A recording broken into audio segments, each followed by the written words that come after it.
Hello. మంచిది. మనందరం అలాగే ప్రార్థనలో ఉండగా పరిశుద్ధ గ్రంథంలో నుండి మనం ఎప్పుడూ చదువుకునే లేఖన భాగం ప్రకటన గ్రంథము 4వ అధ్యాయము 6 నుంచి చదువుకుందాం.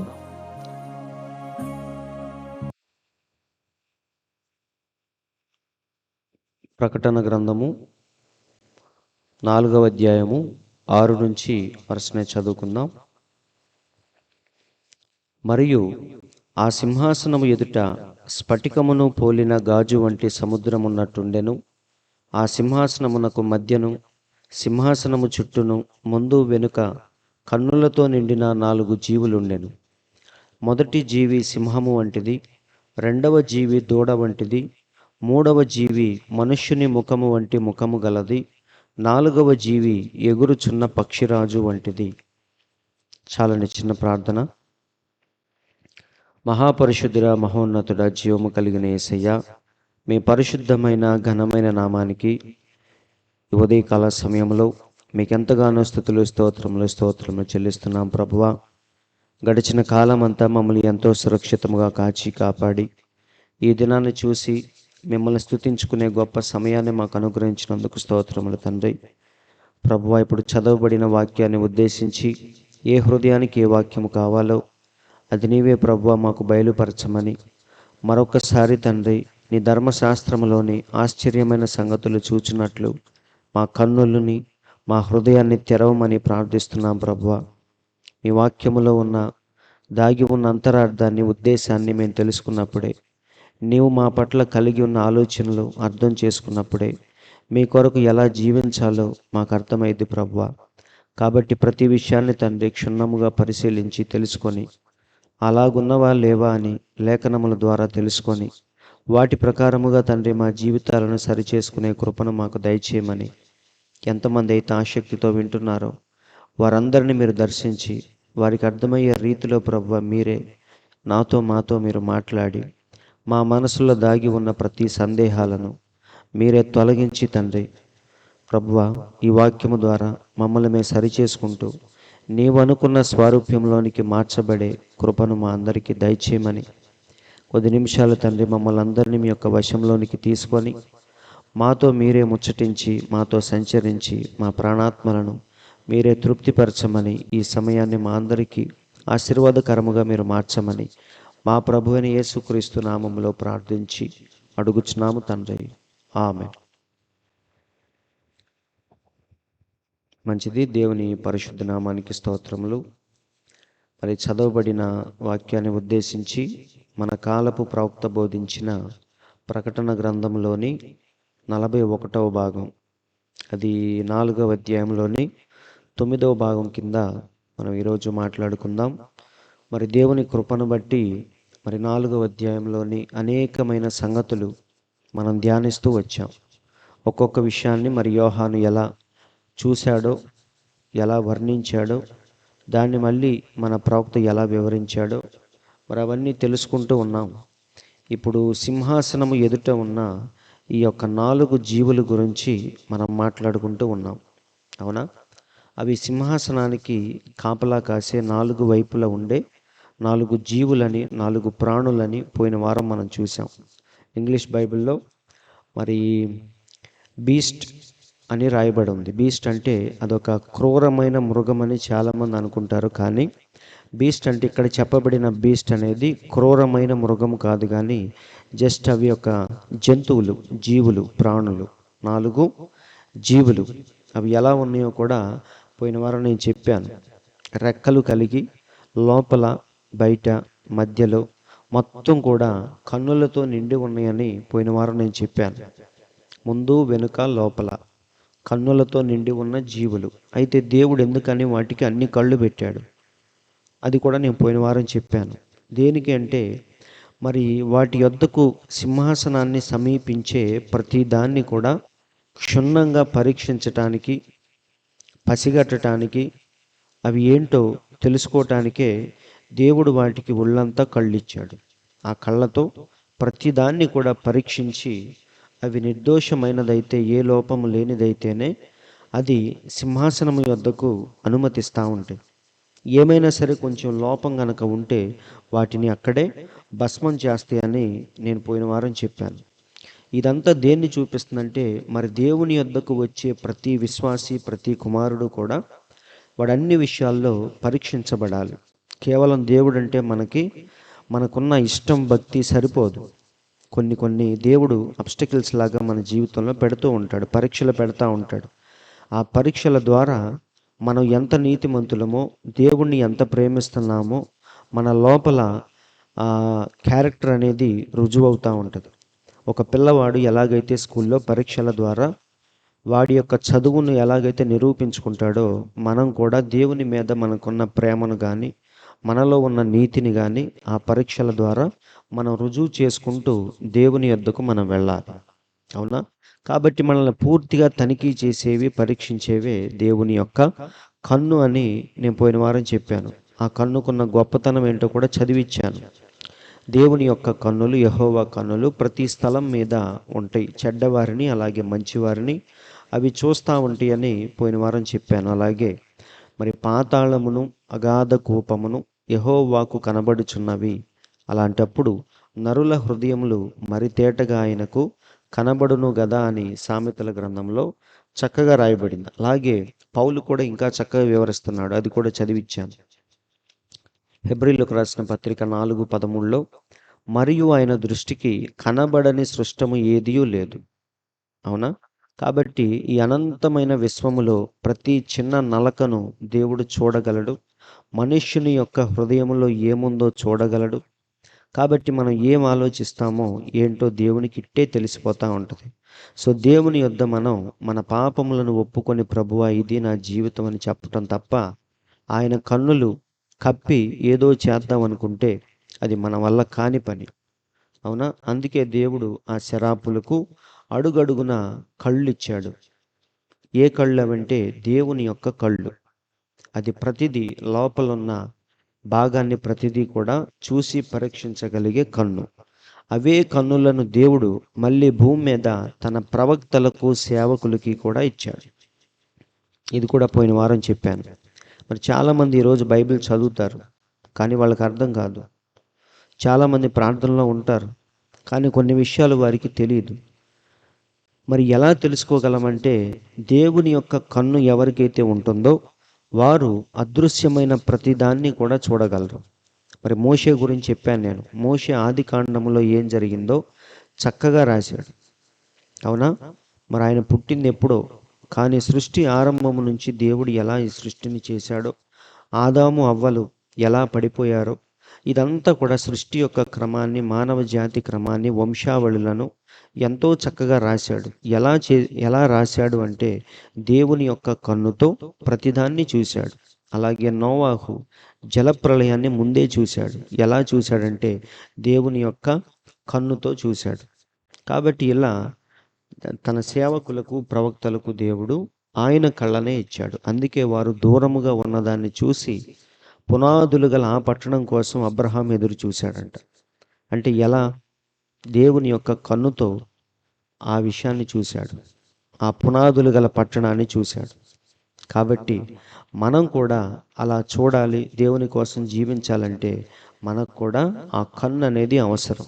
లేకపోతే మన చుట్టూ ఉన్న రంగుల ప్రపంచాన్ని చూసి ఇదే నిజం అనుకొని మనం భ్రమలో బతికేస్తూ ఉంటాం. కానీ దేవుని కన్నుతో ఎప్పుడైతే ఈ ప్రపంచాన్ని చూస్తామో, ఏది నిజంగా స్థిరమైన రాజ్యం, ఏది శాశ్వతమైన రాజ్యము, చనిపోయిన తర్వాత ఏది అనే విషయాలన్నీ కూడా ఆ కన్నుతో మనం చూడగలం. అవునా? కాబట్టి ఈ విషయాలన్నీ పోయిన వారం మనం చూసాం. అలాగే మరి ఈ 4 జీవులకున్న మొదటి ప్రత్యేకత అడుగడుగున కళ్ళతో నింపబడి ఉన్నాయి అని చెప్పుకున్నాం. అయితే రెండవ ప్రత్యేకత ఏంటంటే, మనం ఇక్కడ చూద్దాం. ఈ 4 జీవులలో ప్రతి జీవికి 6 రెక్కలు ఉండెను. అవి చుట్టూను, రెక్కల లోపటను కన్నులతో నిండి ఉన్నవి. అవి భూత, వర్తమాన, భవిష్యత్ కాలములలో ఉండు సర్వాధికారియు దేవుడునగు ప్రభువు పరిశుద్ధుడు, పరిశుద్ధుడు, పరిశుద్ధుడు అని మానక రాత్రింబగళ్ళు చెప్పుచుండును. ఇది ఇంకొక ఇంపార్టెంట్ పాయింట్. ఒళ్ళంతా కళ్ళు ఉన్నాయి. దేనికి? తనిఖీ చేయటానికి, పరీక్షించటానికి. ఇంకొక ప్రత్యేకత ఏంటంటే ఈ 4 జీవులకి వాటికి 6 రెక్కలు ఉన్నాయి. యెషయా కూడా ఇదే దృశ్యాన్ని చూశాడు. ఆ రెక్కలతో అవి ఏం చేస్తున్నాయో కూడా యెషయా చెప్పాడు. అవునా?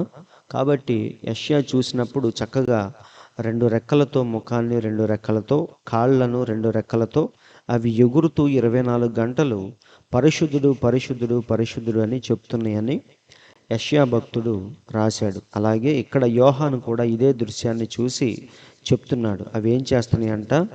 మానక రాత్రింబగళ్ళు పరిశుద్ధుడు పరిశుద్ధుడు అని చెప్తూ ఉన్నాయి. కాబట్టి రెండవ ప్రత్యేకత ఏంటంటే అవి విసుగు విరామం అనేది లేకుండా, అలసట అనేది లేకుండా ఎప్పుడు కూడా నిరంతరము దేవుని యొక్క సేవలో ఉన్నాయి అని చూపించేదే ఈ యొక్క రెక్కలు. అలాగే అవి చేసే ఆ యొక్క పరిశుద్ధుడు పరిశుద్ధుడు అని చెప్పే ఆ యొక్క మాటలు దేన్ని చూపిస్తున్నాయంటే అవి ఎప్పుడు నిరంతరం 24/7 ఎప్పుడు కూడా దేవుని యొక్క పనిలో, దేవుని యొక్క సేవలో నిమగ్నమై ఉన్నాయని చూపించేవే ఈ యొక్క రెక్కలు. అలాగే అవి చేసే స్తోత్రగానాలు. సో ఈ రెండవ ప్రత్యేకత ఏంటి? పరిశుద్ధుడు పరిశుద్ధుడు పరిశుద్ధుడు అని మానక రాత్రింబగళ్ళు చెప్పుచుండును.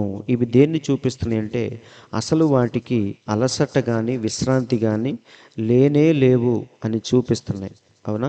మన ప్రవక్త చక్కగా చెప్తున్నాడు చూడండి. ఫస్ట్ది ఏంటంటే వాటి యొక్క ఇంటెలిజెన్స్ గురించి చూపిస్తున్నాయి. ఆ కళ్ళు దేన్ని చూపిస్తున్నాయి? భూత వర్తమాన భవిష్యత్ కాలములలో ఉండే ప్రతిదాన్ని కూడా అవి చూస్తాయి, అలాగే పరీక్షిస్తాయి అని చూపించేవి ఆ కళ్ళు, ఇంటెలిజెన్స్. అవునా? రెండవది ఏంటంటే టైర్లెస్, అంటే అవి ఎప్పుడు కూడా టైర్డ్గా ఉండవు, అలసిపోయి ఉండవు. అవునా? మనం గట్టిగా 1 గంట సేపు కష్టపడితే ఒక పావు గంట రెస్ట్ తీసుకుంటాం. ఒక రోజంతా కష్టపడితే ఒక రోజంతా విశ్రాంతి తీసుకుంటాం. కానీ దేవుని దగ్గర ఉన్న, దేవుని సముఖంలో ఉన్న కెరూబులు అవి మానక రాత్రింబగళ్ళు ఒకటే పనిలో ఉన్నాయి. ఏంటవంటే ఆ దేవాతి దేవుణ్ణి అంత దగ్గరగా చూస్తూ ఆయన వంటి పరిశుద్ధుడు ఎవరు లేరని పరిశుద్ధుడు పరిశుద్ధుడు పరిశుద్ధుడు అని డే అండ్ నైట్ ఆయన కొనియాడుతూ ఉన్నాయి. కాబట్టి ఇవంతా ఏం చూపిస్తున్నాయి అంటే వాటికి అలసట కానీ విశ్రాంతి కానీ ఏమీ లేకుండా ఎప్పుడు దేవుని సేవలో ఉన్నాయని చూపించేవే ఆ యొక్క స్తోత్రగానాలు. అక్కడ ప్రవక్త అంటున్నాడు, నిజంగా అలసట విశ్రాంతి అనేది ఇవి లేకుండా ఏ మనిషి కూడా ఉండలేడు. అవునా? ఎంత గొప్ప యోధుడైనా సరే, ఎంత గొప్ప వ్యక్తి అయినా సరే అలసట లేకుండా విశ్రాంతి లేకుండా పని చేయటం అంటే మన వల్ల కాని పని. ఆఖరికి దేవుని ప్రవక్తలు, దేవుని సేవకులు కూడా భూమి మీద ఉన్నప్పుడు వారు అలసిపోయారు కొన్ని సందర్భాల్లో. మనందరికీ తెలుసు, ఏలియా బదరి వృక్షం కింద పడుకొని ఆయన మరణాపేక్ష గలవాడై బలహీనుడై పడుకున్నాడు. అప్పుడు యెహోవా దూత వచ్చి ఆయన్ని ముట్టి కాల్చిన అప్పం ఒకటి, ఆ నీరు, ఈ 2 ఇచ్చినప్పుడు ఆయన లేచి ఆ భోజనాన్ని చేసి మళ్ళీ పడుకుంటాడు. మనందరికీ తెలుసు. కాబట్టి అది దేవుడు ఆయనకి పెట్టిన ఆహారం. ఎందుకంటే ఆయన అలసిపోయాడు, విశ్రాంతి తీసుకుంటున్నాడు. కానీ ఇంకా ఆయన చేయాల్సిన పనులు చాలా ఉన్నాయి. అందుకే దేవుడు ఆ దూతను పంపించినప్పుడు దూత వచ్చి చెప్తాడు, లేచి భోజనం చెయ్యి, ఎందుకంటే నీ శక్తికి మించిన పని ఇప్పుడు నీ కోసం సిద్ధముగా ఉంది అని చెప్పి ఆ భోజనాన్ని పెడతాడు. ఎప్పుడైతే ఆ లేచి ఆ భోజనాన్ని తిన్నాడో మళ్ళీ 40 రోజులు, అంటే పగలు రాత్రి 40 రోజుల ప్రయాణం అంతా దూరం వెళతాడు ఏలియా.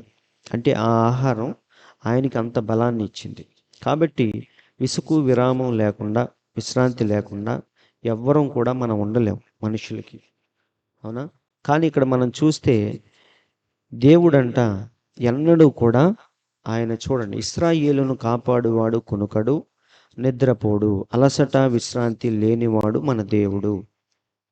మనుషులు అలసిపోతారు, నిద్రపోతారు. అవునా? కానీ మన దేవుడు మాత్రం ఆయన కునుకడు, నిద్రపోడు. అయితే చాలామంది అడగొచ్చు ఏమని, ఆయన మరి 7వ రోజున సృష్టిని చేసి 6 రోజుల సృష్టిని జరిగించి 7వ రోజున అలసిపోయి విశ్రమించాడు కదా అని. నిజమే, కానీ ఆయన అలసిపోయి విశ్రమించలేదు. ఆ పని అయిపోయింది కాబట్టి ఆయన ఒక బ్రేక్ ఇచ్చాడు, విశ్రాంతిలోకి వెళ్ళాడు ఆయన. అంటే అది ఏం చూపిస్తుందంటే తన పనులన్నీ ముగించుకొని ఆయన విశ్రాంతిలోకి వెళ్ళాడు, అంతేగాని అలసిపోలేదు. ఒకసారి చూద్దాం ఆదికాండము 2:1. ఆకాశమును భూమియు వాటిలోనున్న సమస్త సమూహమును సంపూర్తి చేయబడెను. అంటే ఇక చేయటానికి ఏమీ లేదు, అన్నిటినీ కలుగజేశాడు, ప్రతిదీ మంచిదని చూశాడు. సో ఫైనల్గా ఏం చేశాడంటే 7వ రోజున దేవుడు తాను చేసిన తన పని 7వ దినములోగా సంపూర్తి చేసి తాను చేసిన తన పని అంతటి నుండి 7వ దినమున విశ్రమించెను. అంటే పని ముగించి ఖాళీగా కూర్చున్నాడు అంతే తప్ప అలసిపోయి ఖాళీగా కూర్చోలేదు, అలసట చెంది ఖాళీగా కూర్చోలేదు. అందరూ అర్థం చేసుకుంటున్నారు. కాబట్టి ఆయనకి అలసట అనేది లేదు. అలాగే మీరు అనొచ్చు, ఆయన భూమి మీద ఉన్నప్పుడు కూడా ఒకసారి ఓడ సముద్రంలో కొట్టుకొని పోయేటప్పుడు ఆ పడవ అమరములో ఆయన నిద్రపోతున్నాడని రాయబడింది బైబిల్లో. అయితే ఇక్కడ కూడా మనం చూస్తే ఆయన అలసిపోయాడు, విశ్రాంతి తీసుకుంటున్నాడు అన్నట్టుగా మనకు కనపడింది. కానీ ఆయన అలసిపోలేదు. అక్కడ ఏం చేస్తున్నాడంటే మన దేవుడు వారి యొక్క విశ్వాసాన్ని పరీక్షిస్తున్నాడు. ఆ దేవుణ్ణి కలిగి ఉండి కూడా ఎప్పుడైతే గాలి తుఫాను వచ్చిందో వారు ఎలా కంగారు పడుతున్నారో, వారి యొక్క అల్ప విశ్వాసాన్ని, సందేహాన్ని దేవుడు చూపించడానికే అలా పడుకొని ఉన్నాడు. అప్పుడు వాళ్ళందరూ వెళ్ళి, బోధకుడా మేము చనిపోతున్నాం లే అని చెప్పేసి ఎప్పుడైతే తొందర పెట్టారో దేవుడు లేచి ఏమంటాడు తెలుసా? వారిని తిడతాడు. ఎందుకు? నిద్ర లేపినందుకు కాదు, వారి యొక్క విశ్వాసాన్ని బట్టి దేవుడు వారిని తిడతాడు. అల్ప విశ్వాసులారా ఎందుకు సందేహపడ్డారు అని దేవుడు వారిని తిడతాడు. అవునా? ఒకసారి చూద్దాం. అందుకు ఆయన లేచి గాలిని గద్దించి నిశ్శబ్దమై ఊరకుండమని సముద్రముతో చెప్పగా గాలి అణిగి మిక్కిలి నిమ్మళమాయను. సముద్రం అయితే అణిగిపోయింది. కానీ ఆయన ఏమంటున్నాడో చూడండి. అప్పుడు ఆయన, మీరెందుకు భయపడుచున్నారు? మీరింకనూ నమ్మిక లేక ఉన్నారా అని వారితో చెప్పాను. కాబట్టి దేవుడు ఇక్కడ ఏం చేస్తున్నాడంటే వారి యొక్క విశ్వాసాన్ని సరిచేస్తున్నాడు. వారి సందేహాన్ని, వారి యొక్క అల్ప విశ్వాసాన్ని దేవుడు పరీక్షిస్తున్నాడు. కాబట్టి అంతేగాని ఆయన అలసిపోయి ఒళ్ళు తెలియకుండా మరి ఆయన నిద్రపోవట్లేదు. సో మన దేవుడు ఎప్పుడూ కూడా ఆయన ఇశ్రాయేలును కాపాడువాడు, కునుకడు, నిద్రపోడు. వింటున్నారండి? కాబట్టి సహోదరులారా, మన దేవుడు ఎన్నడూ కూడా ఆయన పడుకున్నా సరే అన్నీ గమనించే దేవుడు. అవునా? అలాగే సమరయ స్త్రీ దగ్గరికి కూడా వెళ్ళినప్పుడు అలసట చెందినట్టుగా కూర్చున్నాడంట, రాయబడింది. అలసట చెందిన వాని వల్లే ఆ బావి దగ్గర కూర్చుంటాడు. కానీ నిజానికి ఆయన అలసిపోలేదు. లోపల ఇంకా ఆయనలో దేవుని కోసం ఎప్పుడు పరిగెత్తే ఆ గుణం ఆయనలో ఉంది. అంతేగాని ఏం చేస్తాంలే, ఒళ్ళు పులిసిపోయింది, అలసిపోదాం, విశ్రాంతి తీసుకుందాం, ఇలాంటి ఆలోచనలతో మన దేవుడు లేడు ఆయన. కాబట్టి ఆయన కునుకడు, నిద్రపోడు. కాబట్టి 4 జీవులు ఏం చూపిస్తున్నాయంటే, 1 ఒళ్ళంతా కళ్ళు, 2వది నిరంతరము దేవుని పనిలోనే ఉంటాయి. అవి ఎప్పుడు ఎగురుతూ ఉంటాయి, ఎప్పుడు ఆయన్ని పరిశుద్ధుడు పరిశుద్ధుడు అని మానక రాత్రింబగళ్ళు కొనియాడుతూనే ఉంటాయి. కాబట్టి అవి ఎప్పుడు కూడా దేవుని సేవలో నిమగ్నమైనవి అని చూపించేదే ఆ 2వ లక్షణం. ఇప్పుడు ఈ దృశ్యాన్ని నేను పోయిన వారం చెప్పాను. యెహెజ్కేలు కూడా చూశాడు. అవునా? ఆయన ఒక విధంగా వాటిని వర్ణించాడు. యెషయా వాటిని ఇంకో విధంగా వర్ణించాడు. దానియేలు వాటిని ఇంకో విధంగా వర్ణించాడు. పౌలు అసలు చెప్పలేక ఏం చెప్పాలో తెలియక సైలెంట్గా ఉన్నాడు. కాబట్టి ఇక్కడ యెహెజ్కేలు కూడా ఈ దృశ్యాన్ని చూశాడు. అయితే యెహెజ్కేలు ఎలా చెప్తున్నాడో మనం చూద్దాం. యెహెజ్కేలు 1వ అధ్యాయము 10వ వచనం నుండి చూద్దాం. యెహెజ్కేలు 1:10 నుంచి. ఆ 4 ఎదుటి ముఖ రూపములు మానవ ముఖము వంటివి, కుడి పార్శ్వపు రూపములు సింహముఖము వంటివి, ఎడమ పార్శ్వపు ముఖములు ఎద్దు ముఖము వంటివి, 4 పక్షిరాజు ముఖము వంటి ముఖములు కలవు. చూడండి, ఇక్కడ సింహాసనానికి చుట్టూ అంటే ఈ పక్కన ఆ పక్కన 4 వైపులా 4 జీవులు కాపలాగా ఉన్నాయని చెప్తున్నాడు. ఒక్కొక్క జీవి ఎలా ఉందో కూడా చెప్తున్నాడు. ఒకటేమో సింహములాగా కనిపిస్తుంది, ఒక జీవి ఏమో ఎద్దు వలె కనిపిస్తుంది, ఇంకొకటేమో మానవ ముఖములాగా కనిపిస్తుంది. నాలుగవదేమో ఎగురుచున్న పక్షిరాజులాగా కనిపిస్తూ ఉంది. ఇవి 4 కూడా సింహాసనానికి 4 పక్కన అవి కాపలా కాస్తూ ఉన్నాయి. అంతేకాదు వాటి ముఖములను రెక్కలను వేరువేరుగా ఉండెను. ఒక్కొక్క జీవి రెక్కలలో ఒక రెక్క రెండవ జతలో ఒకదానితో కలిసి ఉండెను. అంటే ఎదురుగా ఉన్న కెరూబు యొక్క రెక్క పక్కనున్న కెరూబు యొక్క రెక్కతో ఆనుకొని ఉంటుంది. ఈ పక్కనున్న రెక్క ఈ పక్కనున్న కెరూబుతో ఆ రెక్కలతో ఆనుకొని అట్లా ఒక గొలుసులాగా మొత్తం కలిపి ఒక చైన్ లాగా ఫామ్ అయిందని చెప్తున్నాడు. అవునా? రెండవ జతలో ఒకదానితో కలిసి ఉండెను. ఒక్కొక్క జత రెక్కలు వాటి దేహములను కప్పెను.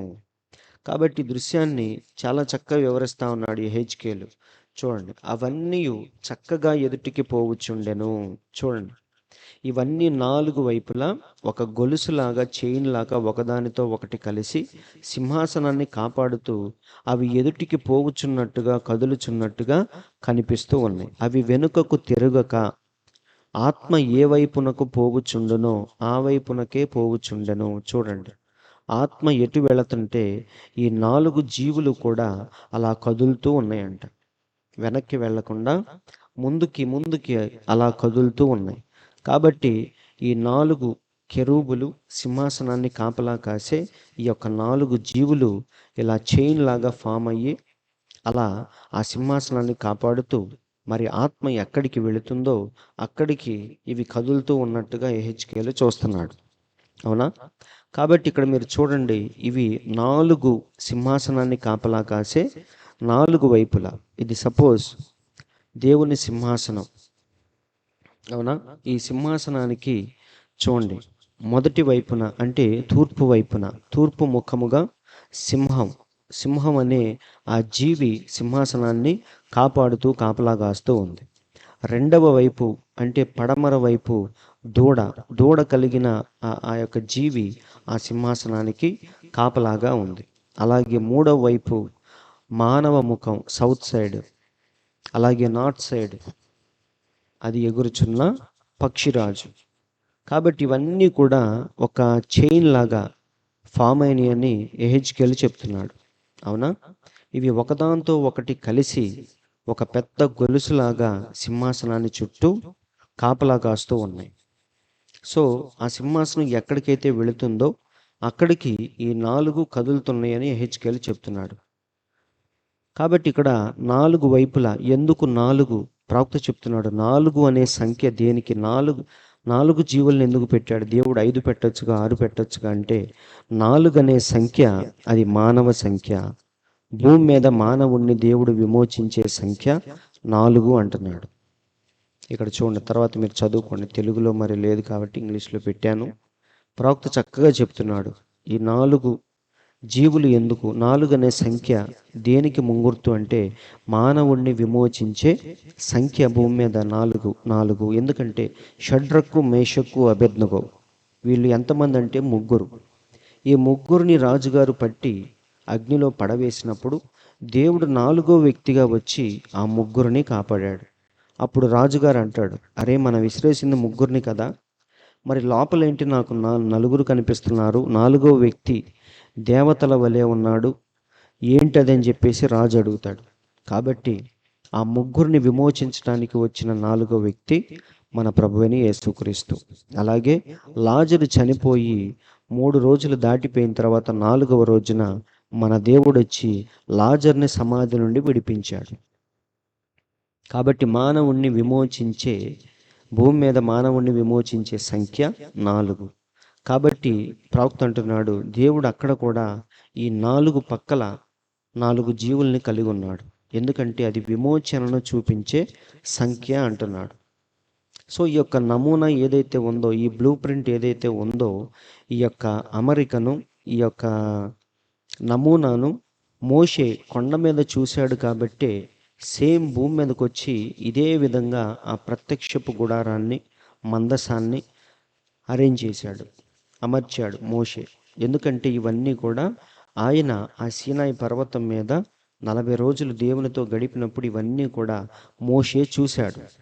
సింహాసనాన్ని కాపలా కాసే ఆ 4 జీవుల్ని చూశాడు కాబట్టే భూమి మీదకి వచ్చి అదే విధముగా తూర్పు వైపున సింహము, పడమర వైపున ఎద్దు, అట్లా ఉత్తరం దక్షిణం వైపు మానవ ముఖాన్ని, ఎగిరే పక్షిరాజుని, ఇట్లా దీని ప్రకారంగానే ఆ యొక్క ప్రత్యక్షపు గుడారాన్ని అమర్చాడు ఆయన. ఇక్కడ చూడండి, మధ్యలో ఉన్నది మందస్సం అయితే ఆ మందసాన్ని మోసేటప్పుడు అరణ్యములో దాని చుట్టూ ఎవరెవరు ఉండాలి, ఎలా ఉండాలి, మొత్తం కూడా ఆయన పరలోకములో ఆ కొండ మీద చూసినట్టుగానే వాటిని చక్కగా అమర్చాడు. ఇక్కడ మీరు చూడండి, మందసం దేనికి ముంగుర్తు అంటే దేవుని యొక్క సింహాసనానికి ముంగుర్తు ఆ మందసం. పాత నిబంధనలో వారు చేసిన మందసం. కాబట్టి ఈ యొక్క సింహాసనానికి చుట్టూ తూర్పు ముఖంగా మొదటి జీవి ఏదంటే సింహము. సో ఇప్పుడు ఆ గోత్రాలని 12 గోత్రాలని ఎలా అమర్చాడో మనం చూద్దాం. ఈ 4 వైపులా ఇప్పుడు తూర్పు ముఖంగా అంటే మెయిన్ ద్వారం, మెయిన్ ఎంట్రన్స్ ఇదే కాబట్టి ఇక్కడ ఎవరు ఉండాలంటే మరి మోషే అమర్చాడు. యోధా గోత్రాన్ని ఇక్కడ పెట్టాడు. తూర్పు వైపుగా యోధా గోత్రం ఉండాలి.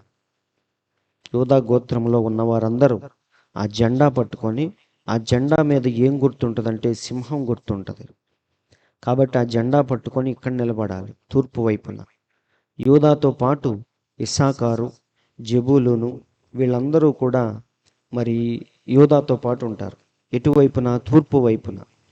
అలాగే మరి పడమర వైపున వెనక భాగంలో ప్రత్యక్షపు ఆ యొక్క మందసానికి అటువైపున ఎవరుండాలంటే ఎఫ్రాయిము ఉండాలి. ఎఫ్రాయిము గోత్రం వారి జెండా పట్టుకొని, ఆ జెండా దేన్ని చూపిస్తుందంటే దూడను చూపిస్తూ ఉంటుంది. ఆ జెండా పట్టుకొని అక్కడ నిలబడాలి. వారితో పాటు మనష్షే గోత్రికులు, బెన్యామీను గోత్రికులు కూడా ఉంటారు. అలాగే మరి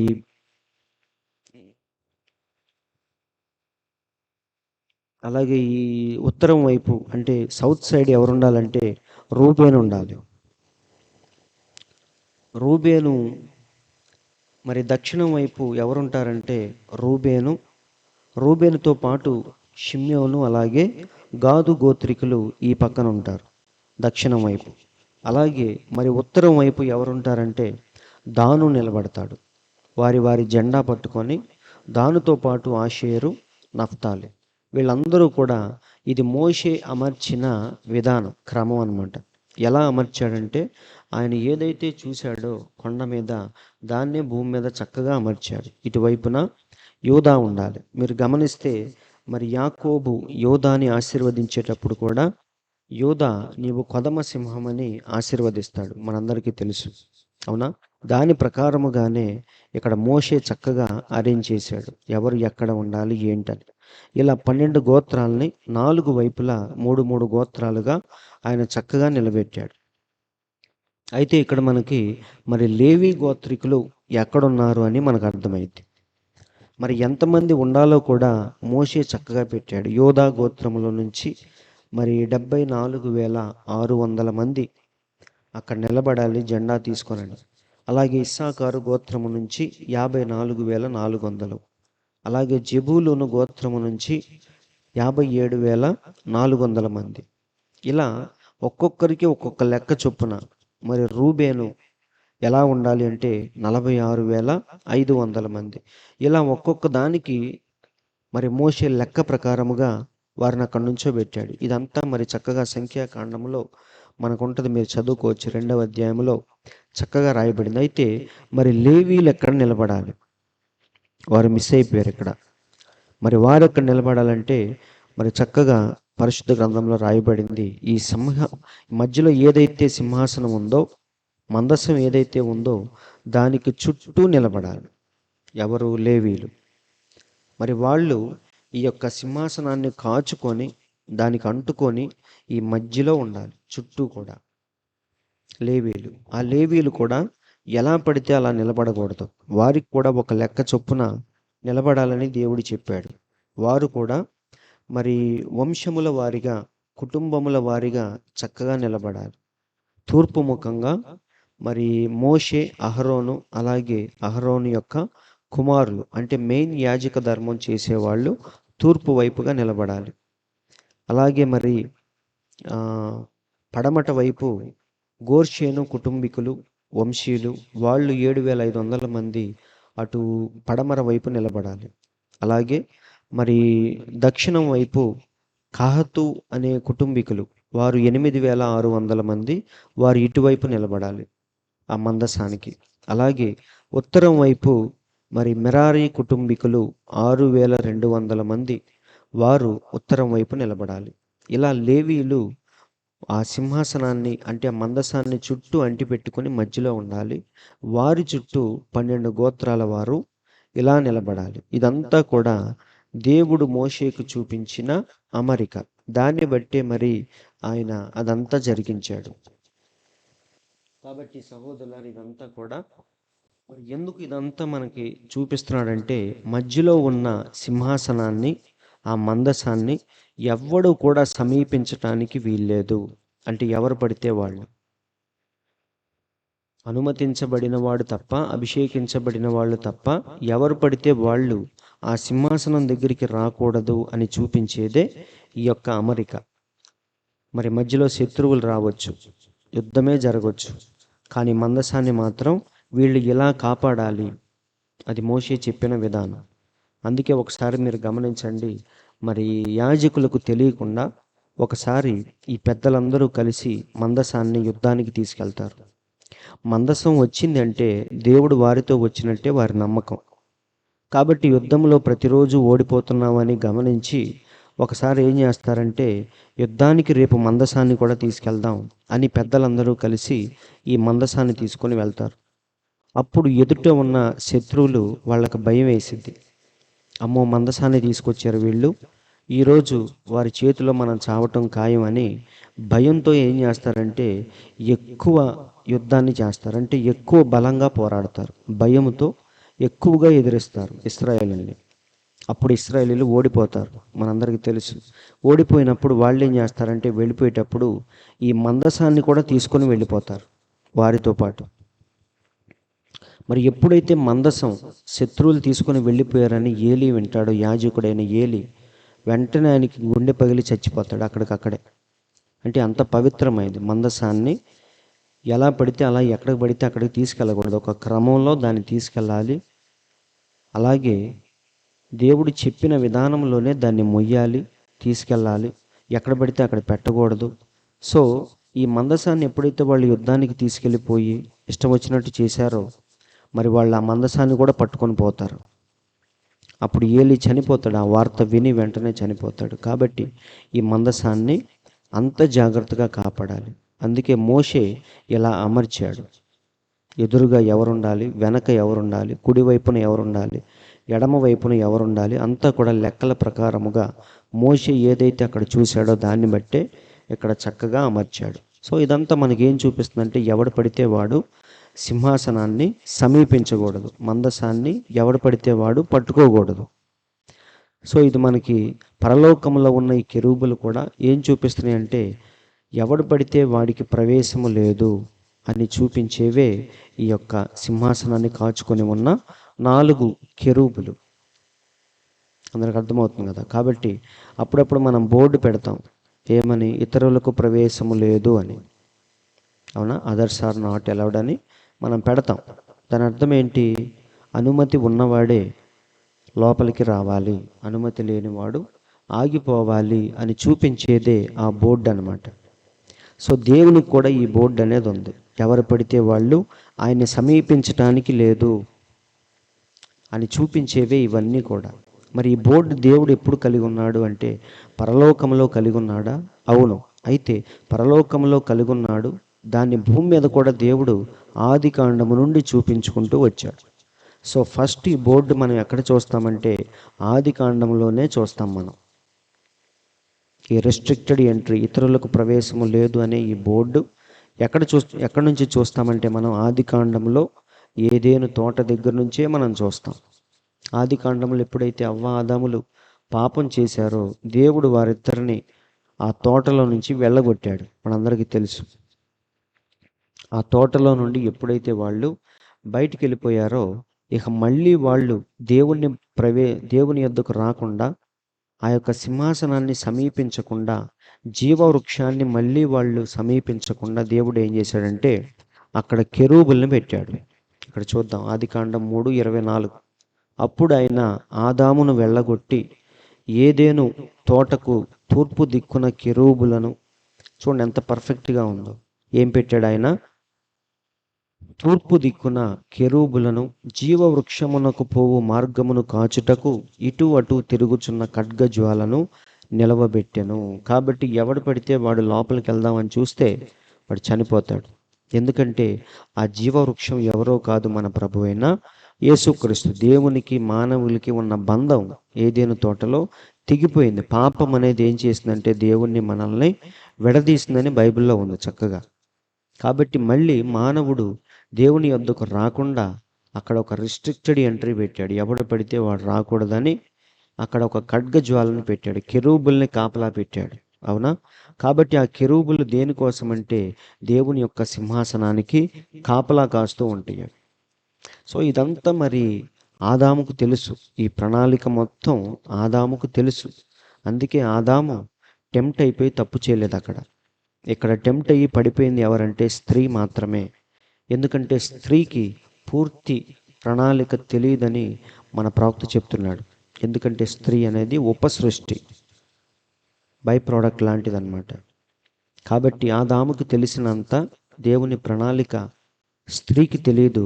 అందుకే ఆమె అపరాధంలో పడిందని మరి పౌలు కూడా చెప్తున్నాడు తిమోతికి రాసిన పత్రికలో. చూడండి, మరియు ఆదాము మోసపరచబడలేదు, కానీ స్త్రీ మోసపరచబడి అపరాధములో పడెను. కాబట్టి ఆదాముకి ఇదంతా తెలుసు. ఇక దేవునితో మనకి సంబంధం తెగిపోయింది, దేవుని యొద్దకు మనం వెళ్ళలేమని ఆదాముకు పూర్తిగా తెలుసు. కానీ అవ్వ చేసిన పాపానికి ఆయన కూడా తల వంచి భార్య కోసం ఆయన కూడా ఆ పాపంలో చేతులు ముంచి ఇద్దరు కలిసి దేవుని నుంచి పూర్తిగా దూరం అయిపోయారు. కాబట్టి మళ్ళీ దేవుణ్ణి సమీపించటం ఎలా అని చెప్పేసి మరి ఆ ప్రయత్నం మళ్ళీ ఎవరు చేస్తారంటే ఆదాము తర్వాత ఆదాముకు పుట్టిన ఆ ఇద్దరు కుమారులు మళ్ళీ దేవుని యొద్దకు వెళ్ళటానికి ప్రయత్నిస్తారు. అవునా? ఎప్పుడైతే పాపం చేశారో ఆ సింహాసనం ఎలా మారిపోయిందంటే తీర్పు సింహాసనంగా మారిపోయింది, శిక్షించే సింహాసనంగా మారిపోయింది. మళ్ళీ ఇప్పుడు ఆ తీర్పు సింహాసనాన్ని సమీపించారు వీళ్ళిద్దరు. ఆ యొక్క సింహాసనాన్ని చూపించేదే వారు కట్టిన బలిపీఠంలని మన ప్రవక్త అంటున్నాడు. అవునా? కాబట్టి వారు కట్టిన బలిపీఠం ఏదో కాదు, అది దేవుని యొక్క సింహాసనానికి ముంగుర్తుగా ఉంది. మన చర్చిలో ఉన్న బలిపీఠం కానీ ఇవన్నీ దేన్ని చూపిస్తాయంటే దేవుని యొక్క మందసాన్ని, సింహాసనాన్ని చూపిస్తూ ఉంటాయి. ఇప్పుడు ఆ సింహాసనం ఎలా ఉందంటే పాపం చేసిన తర్వాత తీర్పు సింహాసనముగా మారిపోయింది. అందుకే అక్కడ ఖడ్గజ్వాలను పెట్టాడు. అయితే దాన్ని మళ్ళీ కృపా సింహాసనముగా మార్చటానికి వీళ్ళిద్దరూ ప్రయత్నించారు. కానీ అది ఎప్పుడు మారింది అంటే తీర్పు సింహాసనాన్ని కృపా సింహాసనముగా మార్చిన వాడు హేబేలు మాత్రమే. ఎలా మార్చాడు అంటే రక్త ప్రోక్షణము ద్వారా. ప్రవక్త చాలా చక్కగా చెప్తున్నాడు, తీర్పు సింహాసనాన్ని కృపా సింహాసనముగా మార్చేది ఏదో కాదు కానీ రక్త ప్రోక్షణం.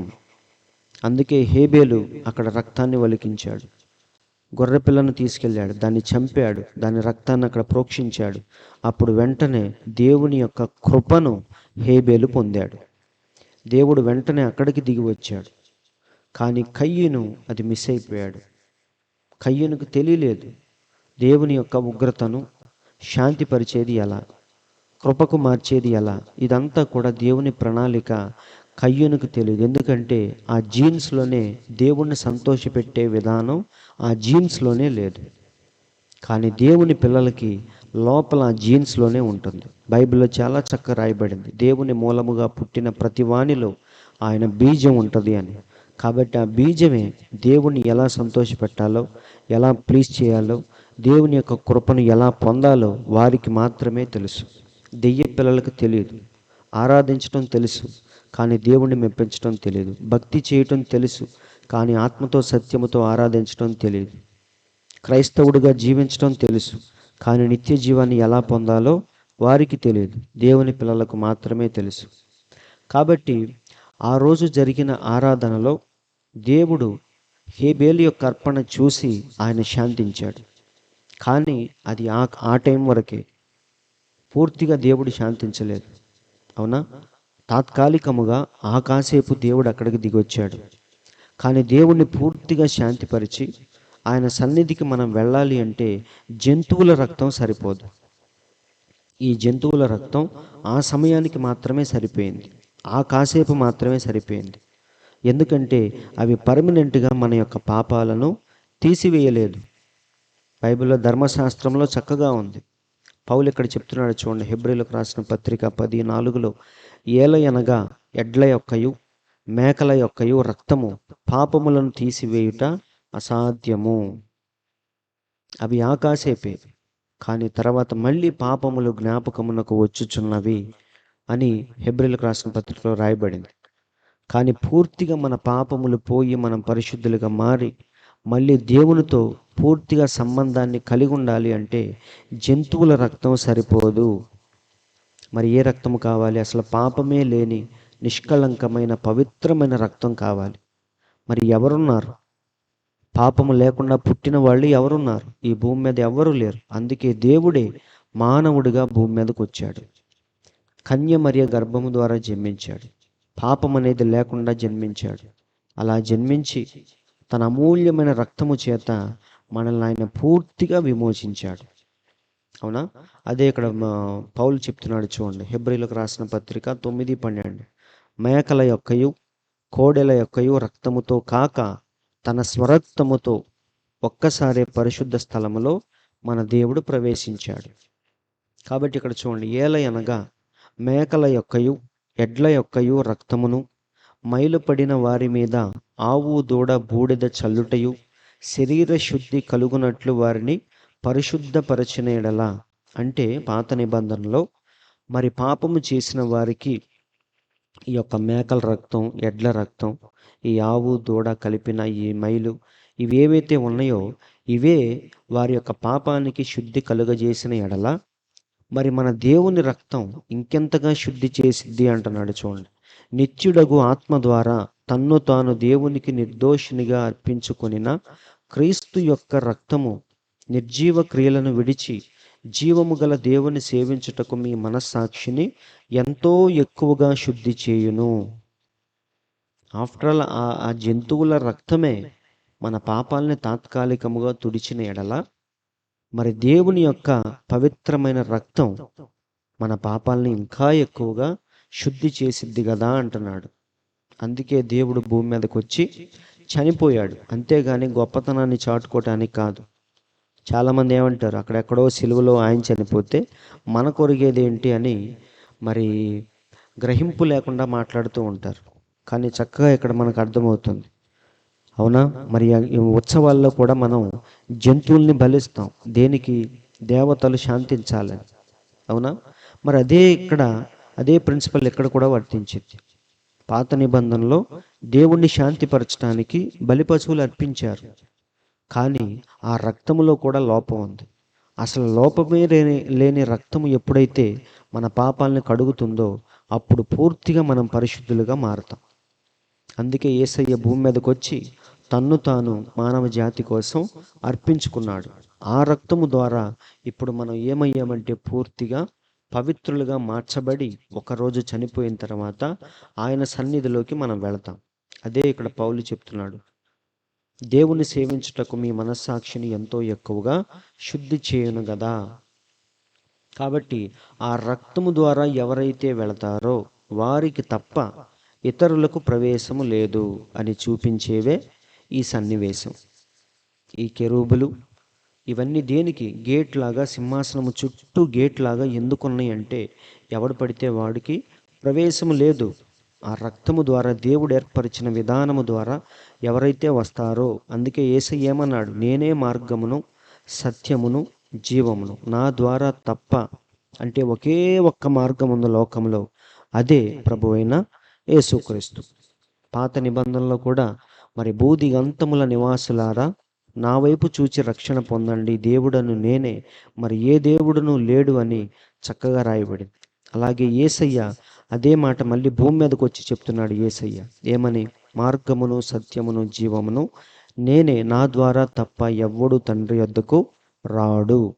కాబట్టి ఇతరులకు ప్రవేశము లేదు, రిస్ట్రిక్టెడ్ ఎంట్రీ. ఇది ఎవడు పడితే వాడు వెళ్ళకూడదు. ఆ రక్తము చేత పట్టుకొని ఎవరైతే దేవుడు ఏర్పరిచిన విధానంలో వెళతారో వారికి మాత్రమే అక్కడ ప్రవేశం ఉంటుంది అని చూపించేదే ఆ సన్నివేశం. అందుకే యేసయ్య భూమి మీద ఉన్నప్పుడు ఆయన అన్నీ కూడా ఉపమాన రీతిగా చెప్తున్నాడు. పరలోకానికి వెళ్ళే అమూల్యమైన మాటల్ని కూడా ఆయన ఎలా చెప్తున్నాడంటే ఉపమాన రీతిగా చెప్తున్నాడు. అప్పుడు శిష్యులకు డౌట్ వచ్చింది, ఏంటి ప్రతి విషయాన్ని దేవుడు ఉపమానంగా చెప్తున్నాడు, డైరెక్ట్గా చెప్పొచ్చుగా, ఇండైరెక్ట్గా చెప్తున్నాడు ఏంటి అని వారికి డౌట్ వచ్చి ఒకసారి వచ్చి అడుగుతారు. అవునా? ఇక్కడ చూడండి మీరు. కాబట్టి కయ్యను హేబేలు ఇద్దరిలో ఒకరికి ఎంట్రీ తప్పింది. హేబేలుకు మాత్రమే దేవుడు ఆ ప్రవేశాన్ని ఇచ్చాడు. అవునా? ఆయనకి మాత్రమే గేట్ తీశాడు, కయ్యనుకి గేట్ తీయలేదు. అలాగే మనం చూస్తే బిలాము మరియు మోషే ఇద్దరు ప్రవక్తలే, ఇద్దరు ఆరాధించేది ఒక్క దేవుణ్ణి. కానీ ఒకరు స్వీకరించబడ్డారు, ఒకరు తృణీకరించబడ్డారు. కయ్యను తృణీకరించబడ్డాడు, హేబేలు స్వీకరించబడ్డాడు. కాబట్టి ఇదంతా మనకు చక్కగా అర్థమవుతుంది. ఏమనంటే దేవుని యొద్దకు అందరూ వెళతారు, కానీ దేవుడు మాత్రం కొంతమందినే అనుమతిస్తాడు. అందుకే బైబిల్లో ఉంది, పిలువబడిన వారు అనేకులు కానీ ఏర్పరచబడిన వారు కొందరే, వారికి మాత్రమే ఆ ప్రవేశం అనేది ఉంటుంది. అందుకే శిష్యులు అడుగుతారు యేసయ్యని, ప్రభువా నువ్వెందుకు ప్రతిదీ ఉపమానంగా బోధిస్తున్నావంటే మన దేవుడు ఏమంటాడో చూడండి. మత్తయి సువార్తలో 13వ అధ్యాయంలో చక్కగా రాయబడింది. తర్వాత శిష్యులు వచ్చి నీవు ఉపమాన రీతిగా ఎందుకు వారితో మాట్లాడుచున్నావని ఆయన్ని అడుగగా ఆయన వారితో ఇట్లా నేను ఏమంటున్నాడు, పరలోక రాజ్య మర్మములు ఎరుగుట మీకు అనుగ్రహింపబడి ఉన్నది కానీ వారికి అనుగ్రహింపబడలేదు. ఆ డిఫరెన్షియేషన్ చక్కగా చూపిస్తున్నాడు దేవుడు. మీరు వేరు, వాళ్ళు వేరు అని చెప్తున్నాడు. మీకు అనుగ్రహించబడింది ఏంటిది? దేవుని రాజ్య మర్మములు ఎరుగుట, దేవుని గొప్పతనం ఏంటో, ఆయన ప్రణాళిక ఏంటో, అసలు దేవుడు ఎందుకు ఇదంతా కలుగు చేశాడు, ఇవన్నీ మీరు తెలుసుకోవటానికి అనుమతించబడ్డారు. మీరు రక్షణ పొందటానికి అనుమతించబడ్డారు. మీరు దేవుని ఆత్మను పొందటానికి అనుమతించబడ్డారు. రేపు చనిపోయిన తర్వాత దేవుని సన్నిధికి రావటానికి, పరలోకం రావటానికి మీకు అనుమతి ఉంది, కానీ వారికి లేదు. ఎందుకంటే వారి చూపు, వారి దృష్టి ఎంతసేపు ఈ లోకం మీదే ఉంటుంది. వారి చుట్టూ ఉన్న ఈ లోకాన్నే చూస్తూ ఉంటారు, ఈ రంగుల ప్రపంచంలోనే గంతులేస్తూ ఉంటారు. కానీ అసలైన రాజ్యాన్ని వాళ్ళు ఏ రోజు కూడా ఆలోచించరు. కాబట్టి వారికి ఈ మాటలు చెప్పినా వేస్ట్, పందుల ముందు ముత్యాలు వేసినట్టే అని దేవుడు చెప్పాడు. కాబట్టి అక్కడ ఎవరికి పడితే వారికి ఎంట్రీ అనేది లేదు.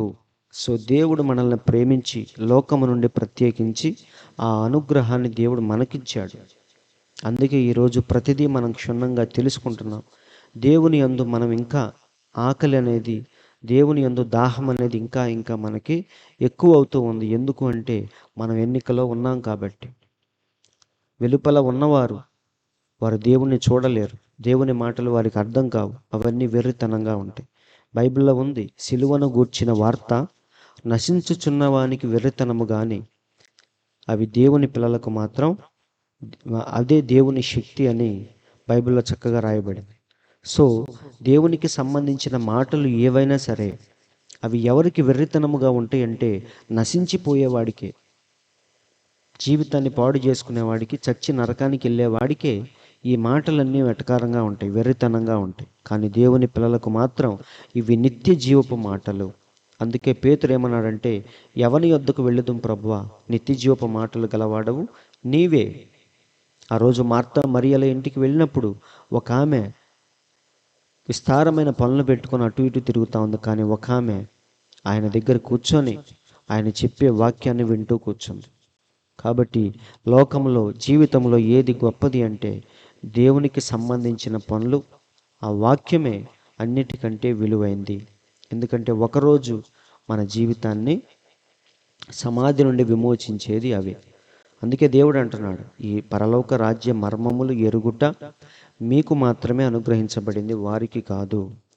కాబట్టి ఇలా దేవుడు తన శిష్యులకి మాత్రమే ఆ అనుగ్రహాన్ని ఇచ్చాడు.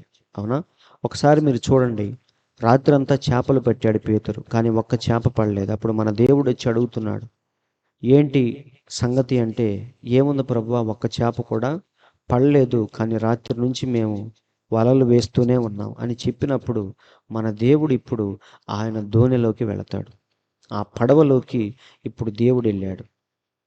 ఎప్పుడైతే పేతురు యొక్క పడవలోనికి దేవుడు వెళ్ళాడో ఇక మొత్తం సన్నివేశమంతా దేవుని యొక్క ఆధీనంలోకి వచ్చేసింది. ఇప్పటిదాకా పేతురు ప్రయత్నించాడు, అది చేద్దాం ఇది చేద్దాం అని, కానీ ఏది చేయలేకపోయాడు. ఇప్పుడు ఆ యొక్క సన్నివేశాన్ని, ఆ యొక్క పూర్తి దాన్ని ఎవరు స్వాధీనం చేసుకున్నారంటే దేవుడు. ఇప్పుడు దేవుడికి ఆ దోణిలో కూర్చున్నాడు. అలాగే దేవుణ్ణి గనక మన హృదయంలోనికి, మన జీవితం అనే నావలోనికి, దోణిలోనికి ఎప్పుడైతే ఆహ్వానిస్తామో ఇక దేవుడే సమస్తాన్ని చూసుకుంటాడు.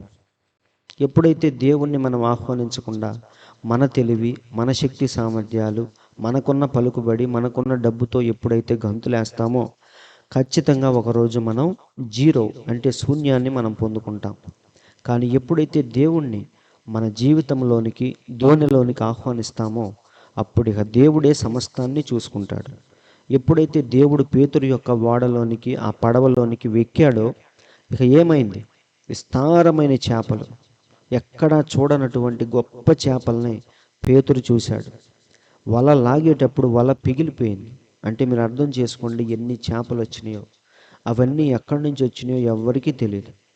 కానీ దేవుడు చెప్పిన చోట వలేశాడు, వెంటనే చేపల్ని చూశాడు. అందుకే పేతురు అంటాడు, వెంటనే మోకాళ్ళ మీద, అది ఆయన పాదాల మీద పడి పేతురు అంటాడు, ప్రభువా నేను పాపిని, నా యొద్ద నుండి వెళ్ళిపో, నేను యోగ్యుణ్ణి కాదు అంటాడు.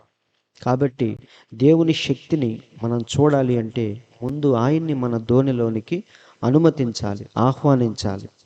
లేదు మనమే చేద్దాం అనుకుంటే మనం ఏది చేయలేం. అవునా? దేవుడు అన్నాడు, నాకు వేరుగా ఉండి మీరేమీ చేయలేరు. ద్రాక్షావల్లిని నేను, తీగలు మీరు, నాకు వేరుగా ఉండి మీరు ఫలించలేరు అన్నాడు. కాబట్టి మన దోణిలోనికి దేవుణ్ణి మనం ఆహ్వానిద్దాం. ఆయన అనుగ్రహం ఉంటేనే మనకేదైనా అర్థమయ్యేది. ఆయన ఎన్నిక లేకుండా, అనుగ్రహం లేకుండా మనకేది లోకంలో అర్థం కాదు. అందుకే శిష్యులతో ఏమన్నాడు? పరలోక రాజ్య మర్మములు ఎరుగుట మీకు మాత్రమే అనుగ్రహించబడింది, వారికి కాదు అన్నాడు. అంటే అక్కడ 2 గుంపులు చేశాడు దేవుడు. సో మనం ఏ గుంపులో ఉండాలి? దేవుని యొక్క అనుగ్రహాన్ని పొందే గుంపులో, ఆయన కృపను పొందే గుంపులో మనం ఉండాలి. ఆయన ప్రణాళికను అర్థం చేసుకునే గుంపులో ఉండాలి. ఆయన్ని మెప్పించగలిగే గుంపులో మనం ఉండాలి. అంతేకాని అందరిలాగా మనం కూడా ఏదో అలా అలా భక్తి చేసుకుంటూ వెళితే దేవుడు మనల్ని యాక్సెప్ట్ చేయడు. మనం చేసామా అంటే కాదు, ఆయన మెప్పించగలగాలి.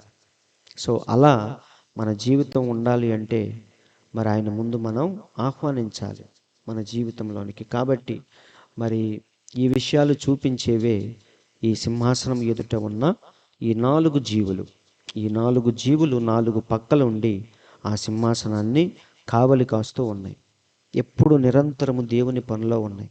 ఆయన చుట్టూ తిరుగుతూ అవి పరిశుద్ధుడు పరిశుద్ధుడు, నీ వంటి వాడు ఎవరు లేరని మానక రాత్రింబగళ్ళు కొనియాడుతూ ఉన్నాయి, దేవునికి సేవ చేస్తూ ఉన్నాయి. కాబట్టి ఇదే నమూనాని మోషే చూసి భూమి మీద అలా అమర్చాడు. అవునా? మరి ఇదే కొత్త నిబంధనలో మరి 4 సువార్తలకి సాదృశ్యమని మన ప్రవక్త కూడా చెప్పాడు. మరి ఆ విషయాన్ని మరి దేవుని చిత్తమైతే వచ్చే వారం మనం మాట్లాడుకుందాం. మరి ఇప్పుడు ఇంకా ఈ 4 జీవుల గురించి చెప్పాల్సిన విషయాలు ఇంకా ఉన్నాయి, వాటిని మళ్ళీ మాట్లాడుకుందాం. మరి యొక్క సన్నివేశాన్ని, ఈ 4 జీవుల్ని మరి ఇప్పటిదాకా చెప్పిన దాన్ని ఒక్కసారి మనం ఆలోచిస్తే మనకు అన్నీ అర్థమవుతూ ఉంటాయి. మిగతా విషయాలు మళ్ళీ వచ్చే వారం మాట్లాడుకుందాం. దేవుడి మాటలు దీవించును గాక. మనందరం ఒకసారి లేచి నిలబడదాం. అందరం లేచి నిలబడి కొద్ది నిమిషాలు విన్న వాక్యాన్ని బట్టి దేవునికి మన స్తుతులు చెల్లిద్దాం. పరిశుద్ధుడా పరిశుద్ధుడా, జీవము కలిగిన దేవా, మీకు స్తోత్రములు తండ్రి.